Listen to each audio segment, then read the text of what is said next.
I don't think the public realise how dangerous the job is. The West Mids Fire Service does £30 million worth of cuts. There'll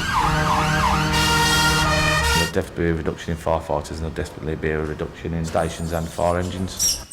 I wanted to join the disciplined service. It was either the Navy, the police or the fire service, and I applied for them all at the same time and the fire service came up first. I've been a firefighter now into my 22nd year. I've got 3 children ranging from 16 down to 8.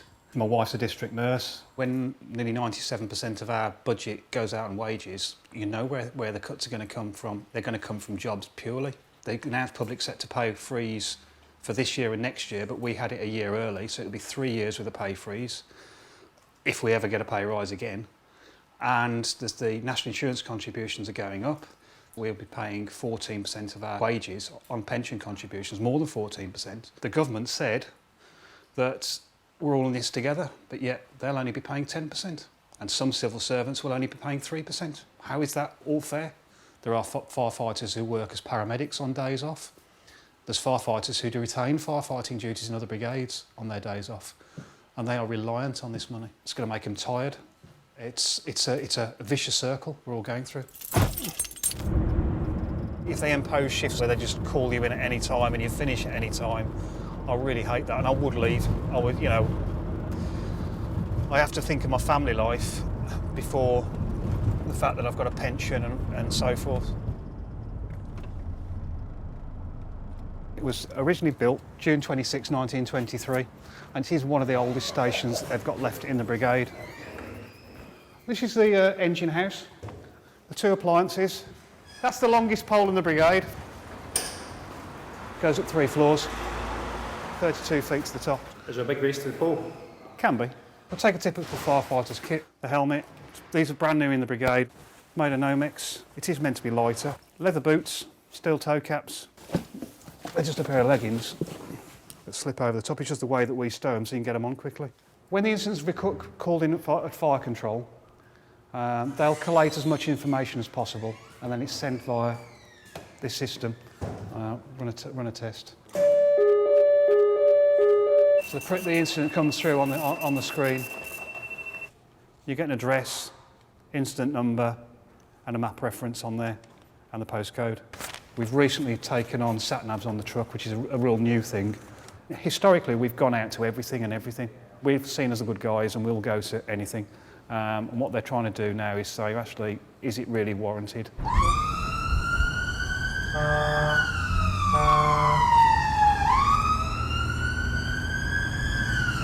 It is a male-dominated service. I'm not the only girl on our station though. There's 2 others on other watches. There's nothing that they can't, you know, that they can do that I can't do. So, apart from cook. Well, I've heard you're not a great cook. No, but that's a choice. That's a secret. It's like making a good cup of tea, isn't it? And they're always going to want you to keep doing it. So I make them one bad meal, and now they never want me to cook again. What was the bad meal? Fajitas. How can you make bad fajitas? There's loads more accidents on the roads now, so we're just always practicing our techniques and methods and ways that we can cut people out of vehicles that have been involved. We've been to one particularly just recently that we struggled very hard to get this person out. We had 3 paramedics working on this all the time. We were trying to cut the car from around this person. 1, 2, 3. We were successful in getting them out onto the board. Obviously the person was in a lot of trauma, pain, and unfortunately that person lost their life in the back of the ambulance 10 minutes after we'd extricated them. But that's just the reality of it. We discuss it afterwards, we talk about what we could have done.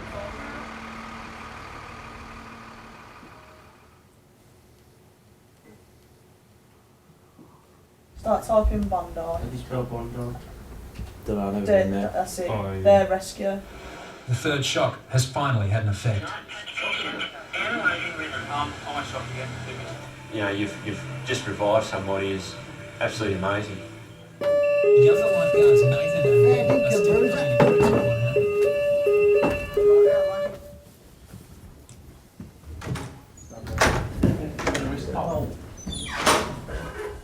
Alpha 2-2. Stand by. Sounds like something's kicking off anyway. What's the cow noise? It's someone an idea of a funny joke in the front, I think. So I think I've got a head like a cow, so I think it's funny to put the mewing noise on the sat nav. It's the typical fire service.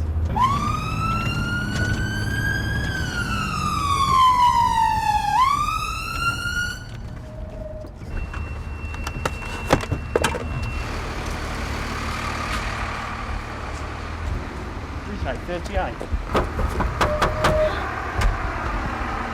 Hello, it's the fire service. Hello, you alright? We've had a call. It was definitely a detector that had triggered the alarm. There was a detector head that had gone off due to the woman smoking underneath it in the flat. Can go home. Well, so you have to check. Oh, absolutely. Example of what we'll have to look at in the future, and that is our automatic fire alarms. We're going out to 10,000 of those a year. We've looked at statistics and it said 98% of those weren't fires, and we've had to make a call and say actually to certain premise types at certain times of the day on a risk-based matrix approach that we won't respond to them. It's not all excitement. Correct cylinder pressure, seal on the mask, radio checks, make sure all the ancillaries are correct. We rely on each other as a team. It's hard to say exactly what's going to happen to Aston because obviously the brigade's going to look at the big picture and the whole fire cover throughout the whole West Midlands. But in my personal opinion, there'll definitely be a reduction in firefighters and there'll definitely be a reduction in stations and fire engines. Our turnout times and our attendance times to incidents are going to increase, so therefore there is the possibility of more lives being put at risk. Never neglectful of the views of others, he is equally never afraid to make a stand. He has a strong sense of what is right. Truly, we have leadership for a better future.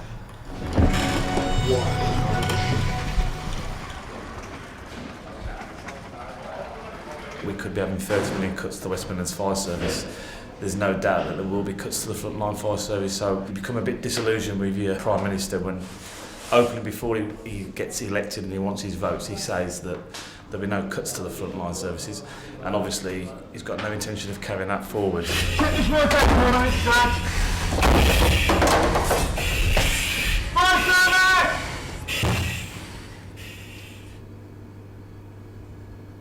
I don't think the public realise how dangerous the job is. Do you think that would change funding situations? I'm not sure that's up to the public, to tell the truth. If it was up to the public, then maybe it would. In fact, definitely it would.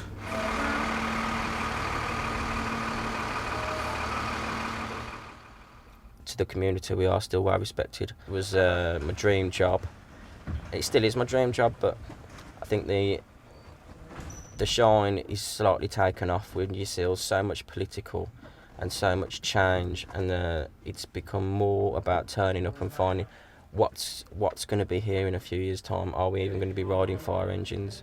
Are we even going to be doing the role and the job description that we initially set out to do in the community, which is to turn up and fight fires, save people's lives, and be there when the community needs us. So it's kind of hold your breath until something happens, and then when it does happen, it's just like hits you in the face.